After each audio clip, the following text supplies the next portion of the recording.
পাতার আড়ালে একটা আম লুকিয়ে আছে দেখুন। আর আমটা পেকেও গেছে। আর আমটা পেকেছে আরো 2 দিন আগে।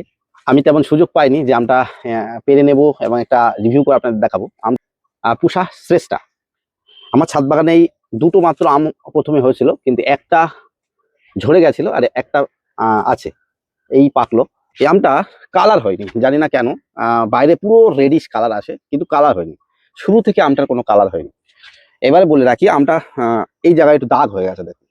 এমনি কোনো জায়গায় অন্য কোনো দাগ হয়নি। দেখুন আমি একটু ক্লোজলি দেখাচ্ছি, অন্য কোনো দাগ হয়নি। কিন্তু এই জায়গাটা একটা কালচে রঙের দাগ হয়ে গেছে, মানে এই জায়গাটা খারাপ হয়ে গেছে।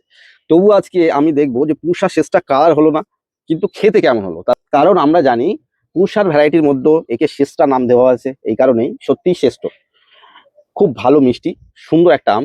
কিন্তু এই আমটা সেলফ লাইফ অনেক ভালো, আর একটু লেট ভ্যারাইটি। আজকে আমরা ভিডিও শুট করছি জুলাইয়ের 22 তারিখ। স্কিনটা অনেকটাই ফ্রেশ এসে আমি একটা জিনিস বুঝেছি, অন্য আম যেগুলো আমাদের এখানে নষ্ট হয়ে যাচ্ছে পোকামাকড়ের অ্যাটাক, এটাতে দেখছি সেলফ লাইফ ভালো, পোকামাকড়ের অ্যাটাক হলেও কিন্তু অনেক কম হবে। আপনারা স্কিনের কালার দেখে বুঝতে পারছেন। এটা কি কারণে পড়লো জানি না, কিন্তু এখানে কোনো যে ফল ছিদ্রকারী পোকা যে পিন মেরেছে এমন কোনো কিছু আমি পাচ্ছি না। যে কোনো একটা কারণবশত আমটা প্রচুর সুন্দর একটা স্মেল ছাড়ছে বাইরে থেকে বলে মনে করি আমি।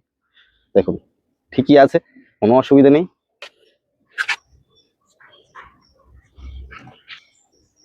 আমি একটা টুকরো কেটে নিলাম এবং আমি প্রথমেই একটু টিএসএস মিটার দিয়ে দেখবো 16-17 বন্ধুরা, 17 টিএসএস এসে একটু খেয়ে দেখবো। মোটামুটি যথেষ্ট মিষ্টি। আমটা বেশি পেকে গেছে। আমি কি কারণে এটা খারাপ হলো এখন বুঝতে পারছি। অ্যাকচুয়ালি আমটা মানে আমার আরো আগে যখনই বাইরেটা কালার আসা শুরু হয়ে গেছিল, কালার এসে গেছিল, তখন আমার পেরে নেওয়া উচিত ছিল।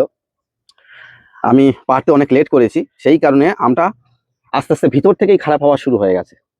একটু বেশি পেকে যাওয়ার কারণে একটু ঝাঁঝালো ভাব হয়েছে, কিন্তু অনেক সুন্দর মিষ্টি, সুন্দর একটা হালকা অ্যারোমা আছে, কোনো আঁশ নেই।